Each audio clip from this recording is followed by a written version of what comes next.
Okay, so today we're going to be looking at some pastors that have been whitewashing slavery. And after a considerable amount of time, we could not come up with a centrist joke for this. I mean, just sometimes there are things you just can't joke about. Yeah, it's just sometimes it's too far, right? Yeah. I mean, where do you go? Enslave half a person? Leave the... no. Exactly. It's just, look, so to get into this and to give you a good beginning, as it were, before we delve into it, here's two pastors and their recent comments on slavery, and you'll see what I mean by whitewashing slavery. This is Pastor Louis Giglow, and he's calling slavery in the US white blessing. Bloody hell. And so a lot of people call this white privilege, and when you say those two words, it just is like a fuse goes off for a lot of white people because they don't want somebody telling them to check their privilege. And so I know that you and I both have struggled in these days with, hey, if the phrase is the trip up, let's get over the phrase and let's get down to the heart. Sure. Let's get down to what then do you want to call it? And I think maybe a great thing for me is to call it white blessing. That I'm living in the blessing of the curse that happened generational. Oh, I wish I could get that. Now, Reese, I'm gonna have to get you to hold your white blessing while I give you another wonderful bit of teaching from a pastor. Okay. This is Pastor Rod Parsley, and he claimed that the founding fathers of the United States, quote, freed all their slaves either within their life or upon their death. Don't hate our founders. That's a lie.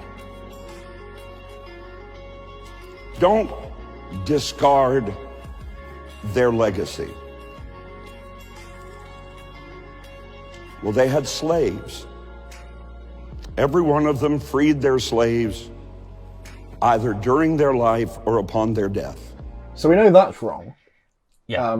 Well, so does anyone that knows any history. Yeah, but the key example we've used recently of the whole statues discussion, Thomas Jefferson. He had, 600 slaves, and he freed all of seven of them. Yeah, exactly. And again, as we were saying in the statues video, the history of the founding fathers and their relation to slavery is really quite difficult to put your finger on. Because it's very complex. Washington, for example, defended slavery in his younger years, and at the end he was very much against it. As a whole, they realized that it was wrong in the South, and so when it came to the northern states, they pretty much made it so that you cannot have slavery end off. So the founding fathers are difficult, but one thing is for certain: they did not free all of their slaves and free them after their death. No. I would say the only founding father which I found especially compelling on that fact, and bear in mind I'm not a massive knowledge box on the founding fathers, but John Adams seems to have spoken very consistently throughout his entire life that slavery is just wrong. Yeah. But yeah, Thomas Jefferson alone debunks that, it's just a lie. Absolutely. And I mean, even saying, they released them all. Well, that doesn't excuse them owning people in the first place. So no, exactly. Either way, it's still terrible. So to give everyone a taster of what what we want to cover within this is that we're going to talk about the Bible and the way in which Christians in general try to Christian wash history, and especially so in the context of slavery. But to do so, it's best if we start with a brief history of slavery and its context. And I know that you're the man for this, really. Sure. So, for all we know, slavery has existed probably thousands of years before any keeping of human records ever began. We've got evidence of it going back to the Sumer civilization, which was over 5,000 years ago. So, this is an institution as such that's been around for a very, very long time. It appeared in ancient Egypt, ancient China, the Akkadian Empire, Babylonia, ancient Iran, Greece, India, the Roman Empire, of course, hugely important in that, the Arab Islamic Caliphate. And of course, it was hugely prolific in Africa even before the Europeans arrived. And it's been across all cultures and times, and it's largely been carried out as debt slavery, which is the thing Christians will often talk about, punishment for crime, enslavement following war, child abandonment, and then birth of children to slaves. So human history is very much full of us enslaving our own, and I do not know how this sort of abhorrent practice managed to exist for as long as it did. Somehow Christians are saying that, you know, slavery is not as bad as you think. Ours is the good slavery. Yeah, it's slavery light. You know, it's you know, it's the good version. Talking off the Christians and the way in which they approach it. I did a video where I did essentially an exegesis on the Bible. I went through and found all of the positive verses I could for slavery, in the sense of presenting it in a light which is better than before, and also those which were either the status quo or worse. We're going to delve into a few of those today, but first, here's a compilation of that video that I composed so that people can get an understanding of how apologists tend to tackle this subject. Slavery in the Hebrew culture was volitional. It was voluntary means of working off debt. It was not perpetual, is the other thing worth pointing out. So it didn't transcend generations. It's not that slavery was endorsed by the Bible. It's that slavery is universal among human civilization until modern times. If somebody had lost themselves to debt, it was basically like a type of bankruptcy law. They would enter into that voluntarily. Working for a gentle, caring, loving master was the best of all possible worlds. Oh, that last one. Okay. Oh man, that last one. A gentle, loving master race. Oh yeah, that's all they ever were. Beautiful. That's all you could ever desire. Yeah. Well, what we're seeing today, of course, is this kind of apologetics applied to the context of Black Lives Matter, applied to what's happening right now, and what is politically charged. You're not telling me they're telling, you know, the Black Lives Matter protesters, it's okay, ours wasn't that bad. It has to come across that way. No. I mean, of course it does, especially like, you know, the example where you saw Louis Gigolo speaking. I think that's his name, Gigolo. I'm sure it wasn't, but we'll run with it. It can't be. But when you're seeing, like, when you look at the context of Louis speaking, he's speaking to an African American. Oh, and it stinks of privilege, if you would go with that term. But look, so how is it that Christians do this in a more applicable sense? Well, you know, you could look at Exodus 21, 2 through 6. All of the quotes I'm going to give are King James renditions, because it's the one that tends to be used the most in the Western world, especially America. And, I think it's the best. I get to say thou. So, if thou buy a Hebrew servant, 6 years he shall serve, and in the 7th he shall go out free for nothing. And it continues. Yeah, so I noticed a key word there. Hebrew. Yeah, exactly. It's if you buy a Hebrew slave. Deuteronomy, here's another one. If a man be found stealing any of his brethren or the children of Israel, and maketh merchandise of him, or selleth him, then that thief shall die, and thou shalt put evil away from among you. So what we've got there is, you can't enslave a Hebrew person, but you can buy them. So there's a nice loophole there already. And here is the big one. This is the one that most apologists will touch on this one, because it seems pretty clear. And that is Exodus 21:16. And he that stealeth a man and stealeth him, or if he be found in his hand, he shall surely be put to death. You can't steal people. Slavery is wrong. That is how they run on it today. And when you listen to people, they use these verses to go, listen, man, Christians emancipated the world from slavery. Let's just ignore the fact that, like, at the end of Roman era, with the Vikings coming in, you've got, you know, again, like Wessex and Northumbria and stuff. After that starts coming together and you've got the strict medieval European Britain, all of that era being predominated by Christianity, all of it including slavery. And it turns out that the Enlightenment, which is an act against the Dark Ages, against Christianity, saying we've had enough of this, we will question these things with the utmost sincerity, and we will see what the truth brings us, and we will test the consistencies of our theories and our rules and our regulations. They now want to go back to it and go, no. These verses justify that fact. It was born in a Christian nation. It was Christianity that caused it so that slavery is no longer the blight that it is today. It's a white blessing. It's a Christian blessing. If this doesn't stick in your throat, I don't know what will. Well, that's deliberately ignoring, because there's a huge thing there. Is the only thing it condemns is the act of enslaving a Jewish person. Yeah. One, it doesn't say anything then about doing it to anyone not Jewish, or I assume eventually Christian. Mm-hmm.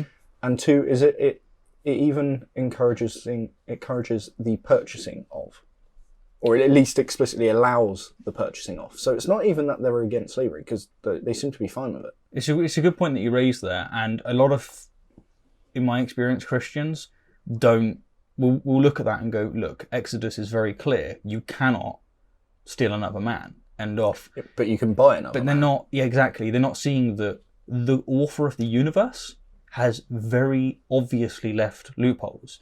And if you want to talk about loopholes, here's Numbers 31:17 through 18. Now therefore kill every male among the little ones, and kill every woman that have known a man by lying with him. But all the women children who have not known a man by lying with him, keep alive for yourselves. Oh, and of course, if those women do later give birth to children, which you've, Mm-hmm. Well, there's nothing to say about those children becoming slaves or not, is there? Well, there is actually. This is quite interesting. This is This is the great Saviour. Ready? Leviticus 25:44 through 46. Both thy bondmen and thy bondmaids, which thou shalt have, shall be of the heathen around you. Of them shall ye buy bondmen and bondmaids. So you can buy slaves, bondmen and bondmaids from the lands around you. So there's a different rule for Hebrews compared to everyone else. Moreover, of the children of the strangers that do sojourn among you, of them shall ye buy, and of their families that are with you, which they begat in your land, and they shall be your possession. And ye shall take them as an inheritance for your children after you, to inherit them as a possession. They shall be your bondmen forever. But over your brethren, your children of Israel, you shall not rule one over another with rigor. Well, there you go. You haven't had to steal anyone there. The children have been born into your possession. You see, like, seems pretty straightforward there. Yeah, and it's like, and we can go on and on and on. We can even bring up meek and mild Jesus. I've got to do it with two of them, because this is what they do. They go, that's the Old Testament, Christianity is the New Testament. Forget the fact that he didn't remove the rest. He didn't come back and go, hey, I've got some rules for you guys. You know that I'm really concerned with you wearing two different types of fabric, and like that's a big no-no. And also, I hate shellfish. I'm not going to tell you, thou shalt not own another person. This is extreme incompetence. Or deliberate. Yeah, so obviously things like that make it very, very easy then for, if you were to say, go to the continent of Africa and, there's all these people willing to sell slaves into our possession. Yes. Oh, that's awfully helpful of them. I think we'll set up a business here. And it's very Christian business indeed. Well, this is the thing, like,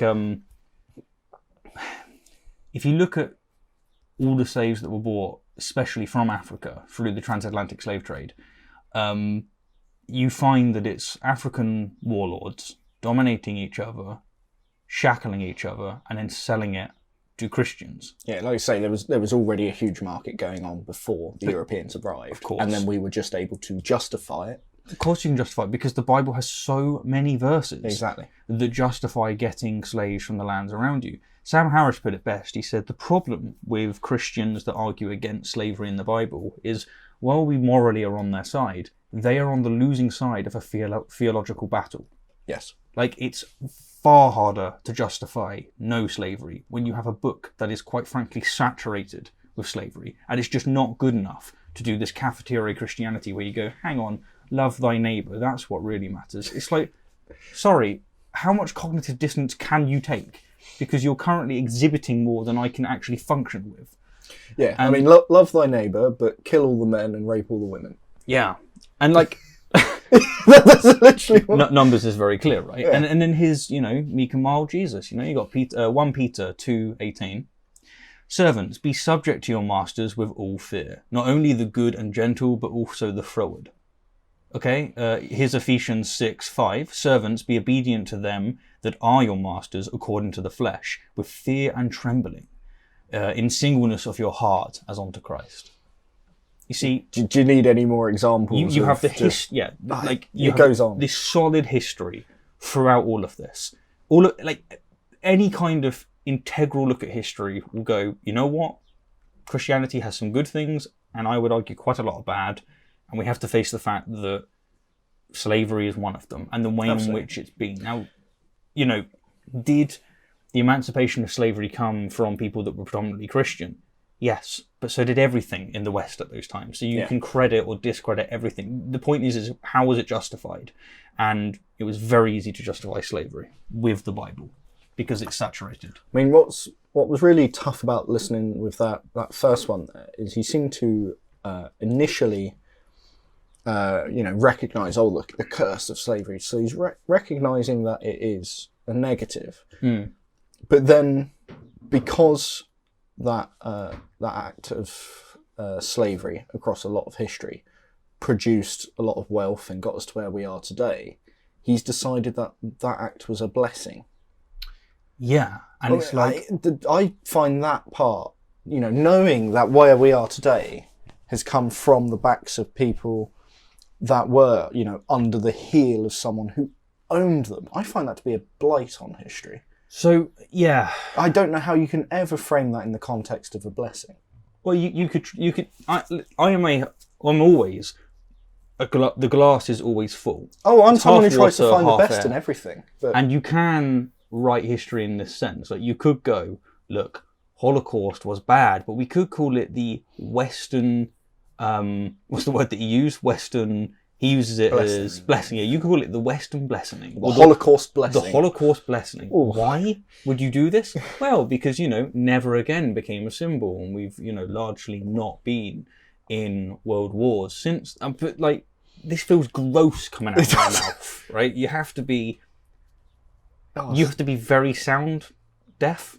And that's coming from someone that is sound deaf. So, Anyway, what I want to play for you is Louis following up on that, because he got a large amount of criticism from both the secular and Christian. Really? I can't imagine such a thing would happen. It is important to illustrate that these pastors don't represent most Christians. No, of course. So let's hear this apology then. I just wanted to come directly to you today and sincerely apologize for the use of the phrase on Sunday, white blessing. And I extend that apology today to every single person who is listening to me right now. But most importantly, I extend that apology to my black brothers and sisters. I, like so many, am so burdened about what is happening in our nation right now.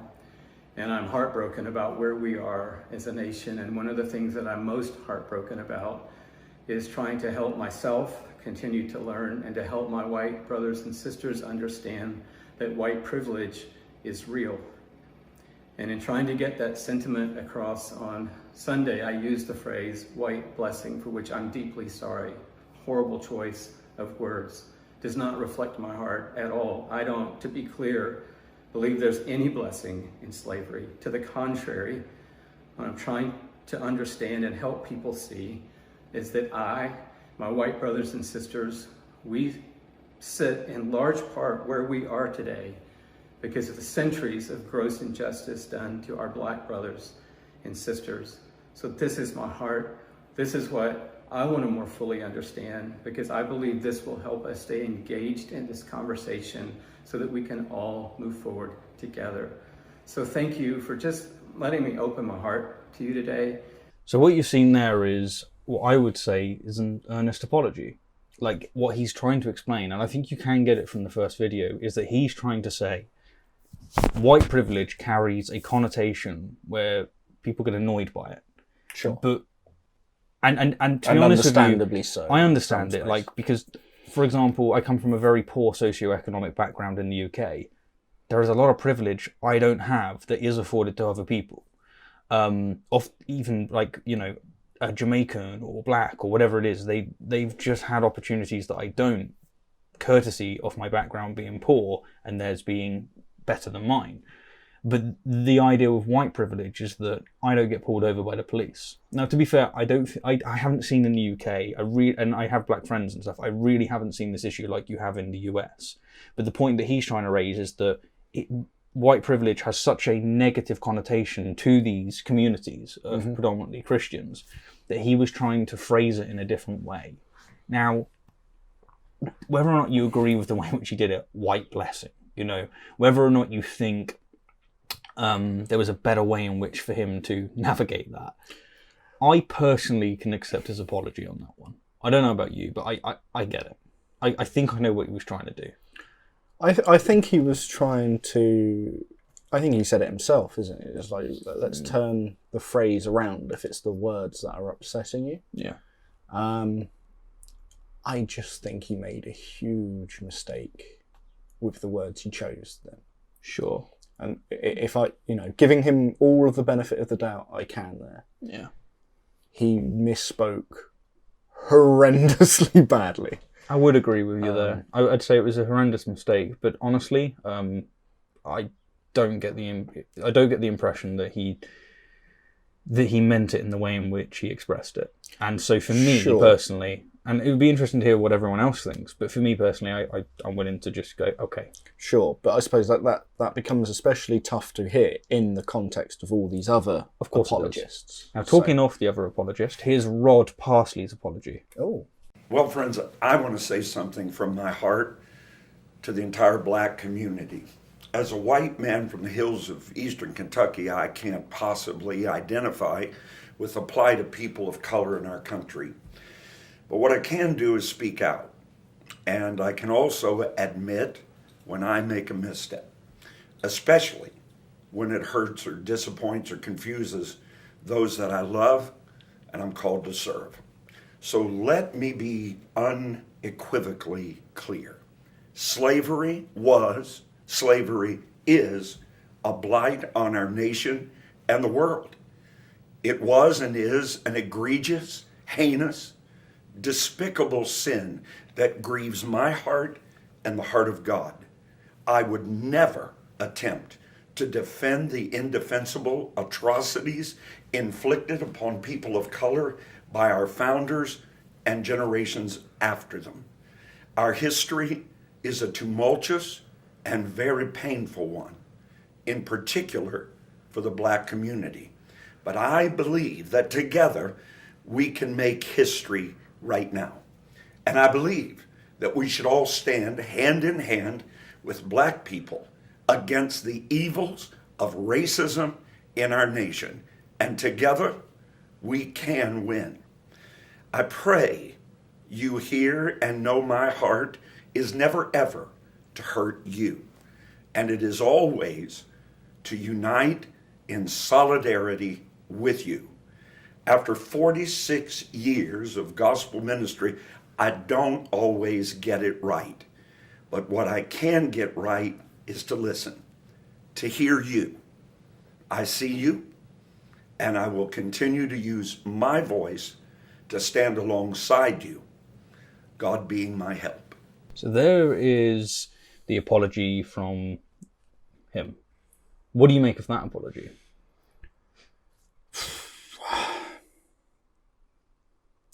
I don't know, man. Why do you say the things you say in the first place if you're then gonna... You see, what strikes me about it, and I didn't pick it up at first, and it looks like you haven't as well, so see what you think to this. He said that he wants to make up for things. He didn't apologise at all. He didn't even mention that he got what he got wrong. And what he got wrong is the sheer fact that his claim that the founding fathers, Shit, he didn't apologise for that. He Not didn't at all. actually... He said, there is no sometimes I apologise. get things wrong. He said, but he didn't actually say... After 46 years of gospel ministry, I don't always get it right. Yeah. So he even phrased it in that way. But what I can get right is to listen, to hear you, to see you. And I will continue to use my voice to stand alongside you, God being my help.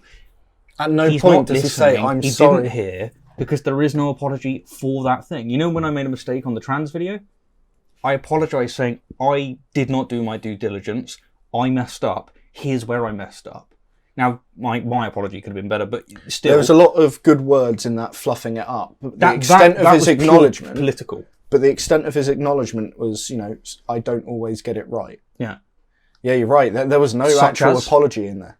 Such as? Like, what didn't you get right? Do you want to say, you know what? Your founding fathers were very complicated people.